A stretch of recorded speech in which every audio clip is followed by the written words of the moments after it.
I'ma keep winning, winning. I'ma keep winning, winning. Ooh. I'ma keep winning, winning. You can try to save yourself, but you only. What's going on, guys? I'm back with another video. Today, I'm coming at you with a breakdown of all the wildcard games that happened on Sunday. A couple days ago, I went over and did a breakdown of all the Saturday games, the Steelers, Ravens, all those. If you haven't seen those, please go back on my channel and look at those and watch that video. But today, we're going to look at the 3 Sunday games that happened yesterday. Before we get into it, please make sure to like the video, comment, and subscribe to the channel for more NFL content. So starting out today, we're going to look at the game that was at 1 o'clock on Sunday, the Buffalo Bills versus the Denver Broncos. And look at this. This one isn't really shocking because we kind of expected the Bills to kind of just overpower the Broncos and take a huge lead. But at first, the Denver Broncos kind of scared them a little bit. They started out with the opening drive.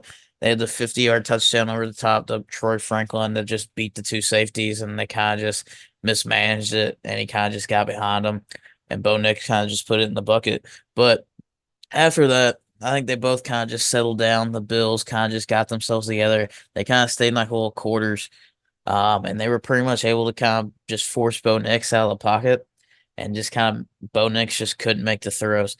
A lot of his throws were kind of just over the top, out of bounds, low, kind of just trying to fit it in some tight windows where the receivers just couldn't get it. And I think that really just kind of affected the game a lot with him not being able to fit it in those windows that the Bills were kind of giving him. And this kind of led to the Bills being able to dominate most of the game pretty much and kind of just build their lead over times where the Broncos were playing catch up, and they just weren't going to be able to play catch up against the Bills with Josh Allen making the plays that he was making. And overall, just on the Bills side, it's kind of what we expect. Josh Allen just making the plays that he's been making all year, kind of just making the crazy plays that the Bills have expected in this offense, where if you let him out of the pocket, they did a good job, really, the Bills, of containing him. They were kind of trying to keep him in the cage and weren't trying to let him out of the pocket to be able to make these plays. But overall, Josh Allen's going to find a way to be able to make it, especially with that one in the back of the end zone to Ty Johnson that they threw up. Even though it may not have been a catch, his foot might have been out of bounds. But looking at these box scores, the overall numbers, if you look at it, in the playoffs, you have to run the football to win. All the good teams and all the teams that are going to advance, they're going to run the football. Look at the Buccaneers a couple of years ago with Leonard Fournette. Look at this year. The Ravens had almost 300 yards rushing against the Pittsburgh Steelers. The Buffalo Bills today had 210 yards against the Denver Broncos. The Chiefs, when they come back, they're going to try to run the ball with Kareem Hunt and Isaiah Pacheco next week. Most of the good teams that are built to go far in the NFL playoffs, to try to make the Super Bowl, are going to have to run the ball to be able to win. And you can see here by these numbers, Denver Broncos, most of their rushing yards mostly was Bo Nix just scrambling around trying to make plays and just getting as much as he could and getting out of bounds. As you can see here, he had 43 yards. Their actual true running back, Javonte Williams, only had 30 yards rushing. And that's just mainly because they were trying to play catch up most of the game after that first quarter. Whenever they actually had the lead. Once they fall down, they're just trying to catch up to the Buffalo Bills. And if you're not the more talented team, that's going to be a bad situation going on there. So the running numbers here, you can see the Buffalo Bills, if they do want to go far, it can't just be Josh Allen making these plays. In this game, they could do that just because the Denver Broncos aren't as good.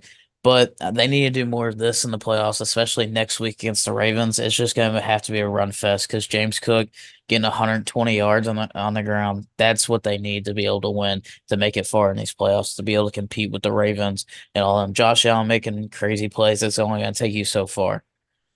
So as you can see here, they had almost 210 rushing yards, similar to like the Ravens did to the Steelers, just in a different way.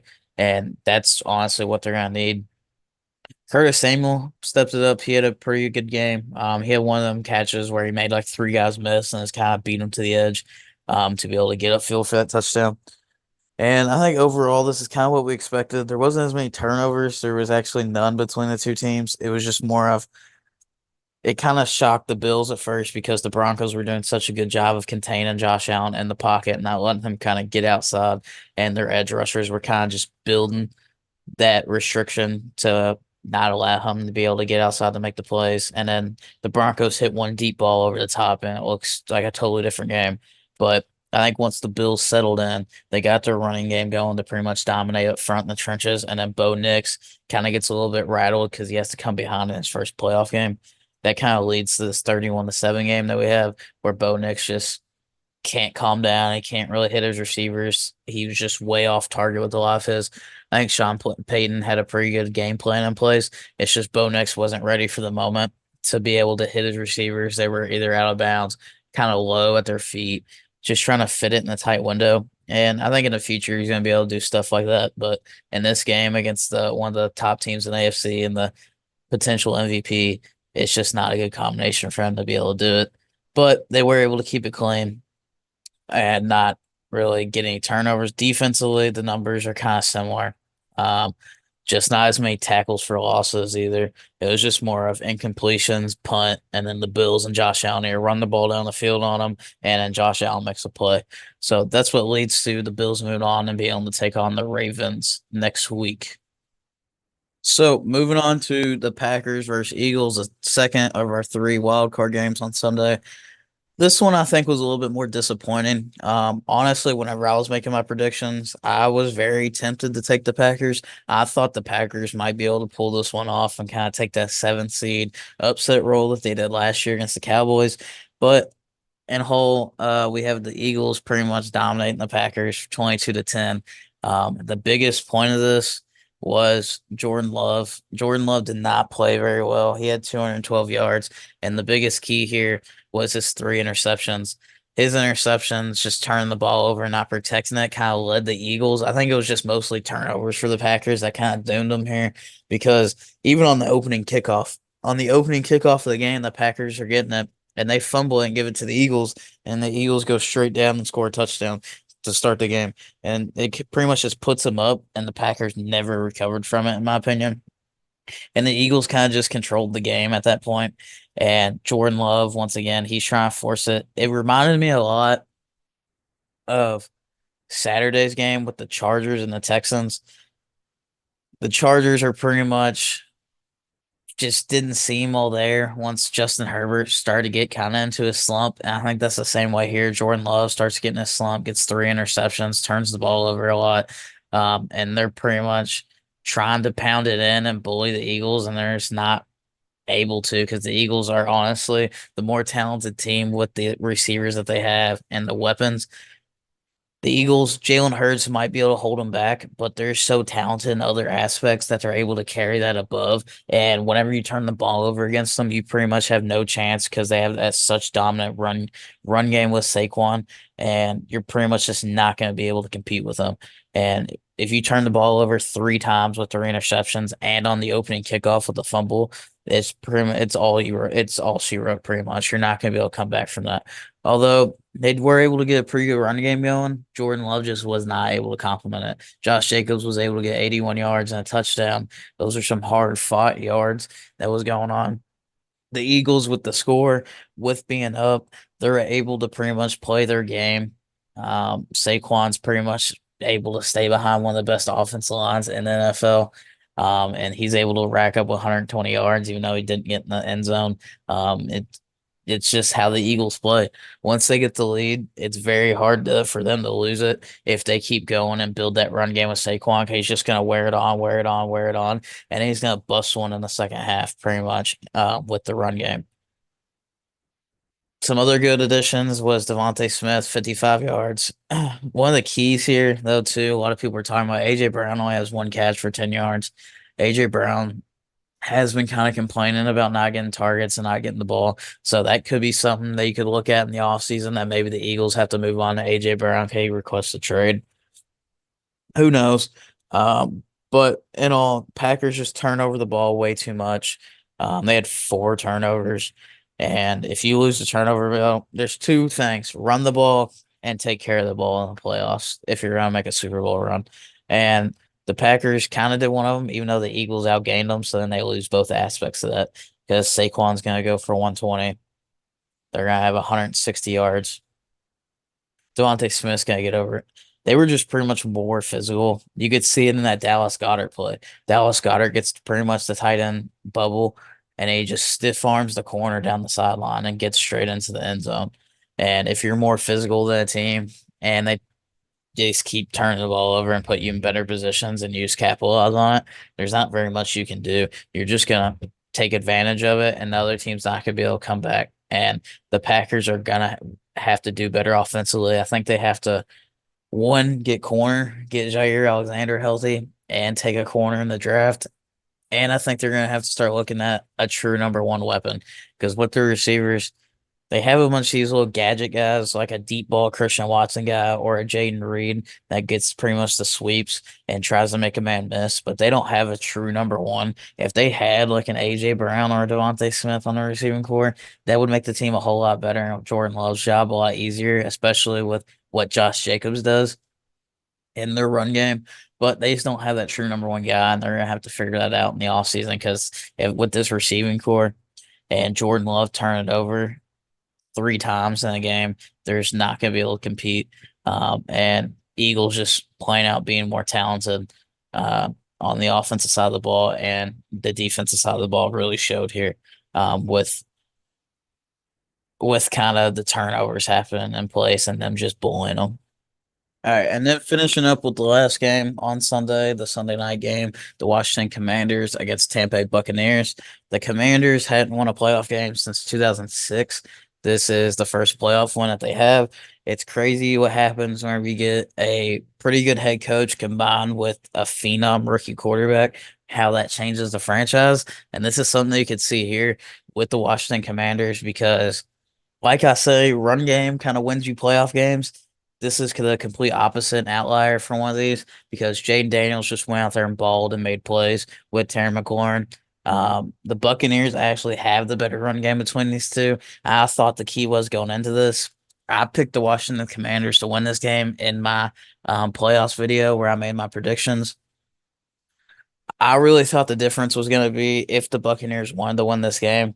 If they shot away and got pass happy with Baker Mayfield, then that was going to be the downfall. If they try to go out and do like a little air raid with that Liam Cohen does sometimes when he just gets out of his element and he kind of just likes to pass the ball a lot, I thought that was really going to be the Buccaneers' downfall. Although I can't really say that they did that a lot. Honestly, it was more of the Commanders doing this, and it just showed Jaden Daniels tearing up the NFL and getting his first playoff win as a rookie. That combined with the one Buccaneers fumble on that snap with Baker Mayfield that Bobby Wagner went in and picked up on the jet sweep, that gave the Commanders good field position and kind of got them back into the game. I think that this was pretty much going to be a game of whoever got the ball last and went and made a play was going to win it. And we seen that with Jaden Daniels. He got the ball back on that final drive and was able to go and put the Commanders in field goal range to be able to kick this. And if you've seen the clips of the Commanders kicker being a little nervous and almost missing it, and the doink actually going in, I think it was a little bit of luck just went their way, and they were able to kind of just buy their way to the playoffs off that little bit of luck to move on to be able to take the Detroit Lions.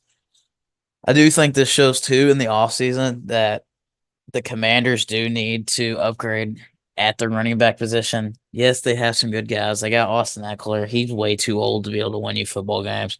They got Brian Robinson, who's a good young guy, but he really doesn't do much as well. They need to invest in the offensive line a little bit for the run game. And I think that they could potentially look at somebody in the draft with this loaded running back class coming up. They could potentially, if like a Genty falls, I could easily see the Commanders even moving up for an Ashton Genty to be able to make a more explosive run game. Because then you got the receivers with Zach Ertz and Terry McLaurin, with Jaden Daniels making crazy plays and being able to run the ball along with an Ashton Genty in the backfield. That would set the Commanders up very well for the future, I think.